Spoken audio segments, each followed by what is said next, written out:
Et coucou tout le monde, j'espère que vous allez bien. Alors aujourd'hui, on se retrouve pour mon budget pour le mois d'octobre. Oui, parce que voilà, il arrive à grands pas ce mois d'octobre. Je trouve que le mois de septembre passe plutôt vite. Alors d'habitude, je trouve que le mois de septembre est assez long, que ça passe tout doucement. Là, cette fois-ci, enfin, pour cette année, je trouve que le mois de septembre passe assez vite. Donc voilà, donc c'est parti pour mon petit budget pour le mois d'octobre. Peut-être que vous, ça y est, vous l'avez commencé, vous avez commencé à le faire ou vous l'avez fait. Donc n'hésitez pas, vous aussi, pourquoi pas me dire tout ça en commentaire.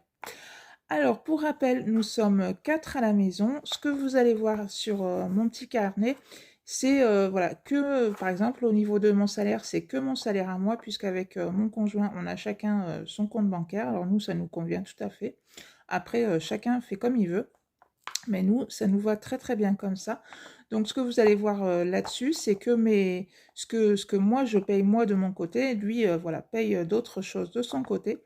Ce que vous ne verrez jamais dans les charges fixes, c'est un montant de loyer, crédit ou quoi que ce soit maison, puisque la maison où on vit, ça a été une donation, donc du coup on n'a pas du tout de crédit immobilier dessus, donc je sais que c'est une chance énorme qu'on a. Par contre, vu qu'on veut la mettre à notre goût, voilà, tous les mois, on met un peu de côté ou alors, mettons, on achète, telle ou telle, chose pour, faire les travaux et pour éviter justement de faire un crédit à la banque pour, les travaux. Donc certes, ça prendra peut-être un peu plus de temps que, un couple, voilà, qui va aller à la banque faire un prêt, travaux. Mais nous, voilà, pour l'instant, si on peut éviter, tout ça, ben voilà, on évite donc voilà. Donc, dans mes charges fixes, comme je vous dis, vous ne verrez jamais voilà, de loyer ou quoi que ce soit. Alors, on commence avec mon salaire qui est de 1800 euros. La CAF, c'est la prime d'activité, donc on a 15 euros. Et il me reste fin septembre, enfin il va me rester fin septembre pour début octobre, donc 600 euros sur mon compte. Alors moi, je fais absolument pas le budget base zéro. Après, si vous voulez le faire, il n'y a aucun souci. Comme je dis, chacun fait cette méthode comme il le souhaite.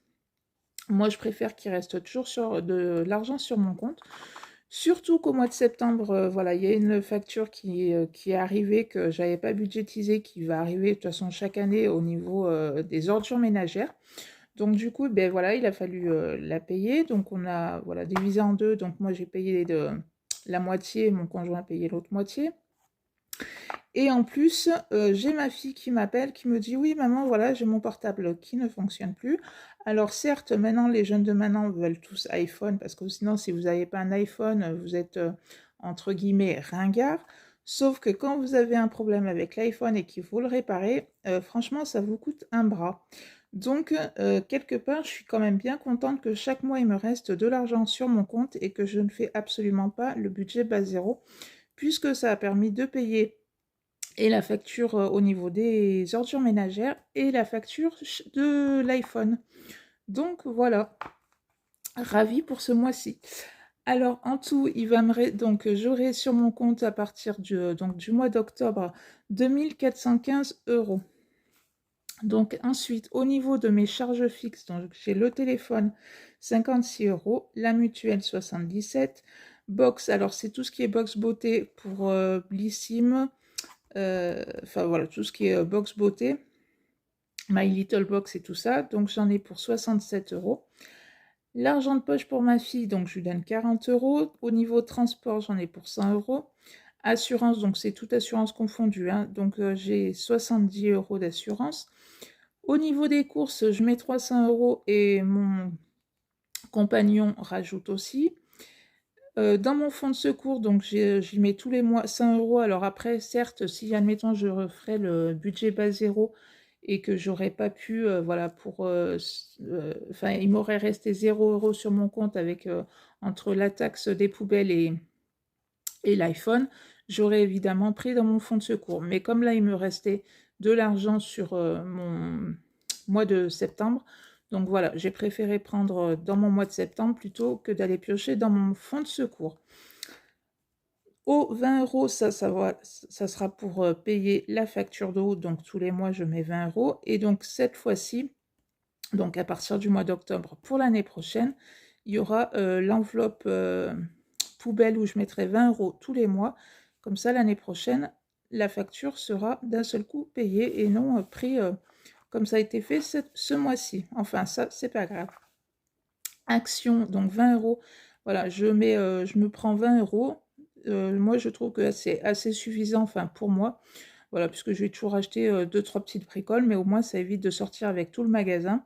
Et après, au bout d'un moment, de se dire, ah oui, mais ça m'intéresse plus, ça prend la poussière ou quoi que ce soit. Voilà, comme ça, quand il n'y a plus rien, il n'y a plus rien.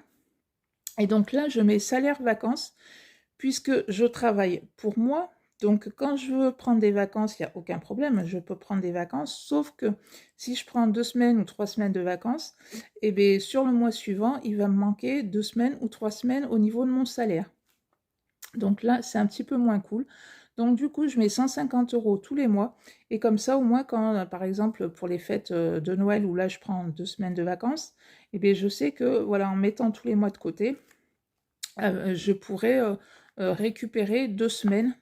Et pour au mois de janvier, au moins, ça ne me fera pas un trou voilà, au niveau de mon salaire, ça ne me fera pas un trou de 2 semaines sans salaire. Alors c'est sûr que quand on travaille à son compte, c'est des fois très très bien. Sauf que voilà, ça a aussi entre guillemets des inconvénients, puisque quand vous partez en vacances, si vous vous économisez pas tous les mois, enfin si vous ne mettez pas une certaine somme tous les mois de côté, forcément quand vous revenez de vacances, il va manquer un petit peu au niveau de votre budget. Donc voilà, donc au total de toutes mes charges fixes, j'en ai pour 1020 €. Donc quand je fais mon salaire moins mes charges, il me reste 1395 € sur mon compte. Alors cette fois-ci, je ne vous ai pas détaillé au niveau des enveloppes, mais je vais mettre donc 120 € au début octobre dans mes enveloppes épargne. Et à la fin du mois, ce que je vais faire maintenant, c'est que s'il me reste, si je me dis, bah oui, voilà, il va me rester un petit peu, enfin voilà, en général, je me dis, je veux, voilà, qu'il me reste au moins 600 €. S'il me reste plus, et bien ce que je vais faire, c'est que je vais en basculer un petit peu dans certaines enveloppes épargne ou certains défis. Et voilà, mais je me mets une limite, on va dire, à 600 €. Donc, quand je fais mon salaire, moins mes charges, moins mes enveloppes, il va me rester 1275 €. Donc, vous allez me dire, ben oui, effectivement, tu peux encore mettre dans tes enveloppes ou dans tes défis. Sauf que voilà, s'il arrive encore un problème avec le téléphone ou je ne sais trop quoi, voilà, et ça va forcément descendre. Ou alors, si on va se faire un resto ou autre ciné ou je ne sais pas trop quoi, ça va continuer à descendre. Donc en fait, vers la fin octobre, je verrai en fonction de ce qui me reste. Et s'il me reste, je ne sais pas moi, 50, 60 ou voire 100 €, ce que je ferai, c'est que je les mettrai dans d'autres, voilà, soit dans mes enveloppes épargne, soit dans mes défis. Donc voilà comment je vais faire maintenant à partir du mois d'octobre. Donc ben voilà, mon petit budget pour le mois d'octobre, pour moi, est bouclé, enfin est fait. Donc maintenant, il ne reste plus qu'à ce que le mois d'octobre arrive et passe à grands pas. Enfin, pas trop vite parce qu'après, on va se dire, ah, c'est déjà bientôt Noël, il va falloir commencer à réfléchir quels sont les cadeaux qu'on va faire et tout ça. Donc là, ça va être un petit peu moins, on va dire, entre guillemets, un petit peu moins cool pour le porte-monnaie. Mais bon, voilà, après, si on a mis un petit peu de côté tous les mois, ça devrait quand même bien se passer. Donc voilà, n'hésitez pas à me dire vous aussi en commentaire, comme je vous ai dit, si vous avez aussi préparé votre budget pour le mois d'octobre. Si cette petite vidéo vous a plu, ben, n'hésitez pas à la liker et moi je vous dis à bientôt pour une prochaine vidéo. Bye bye!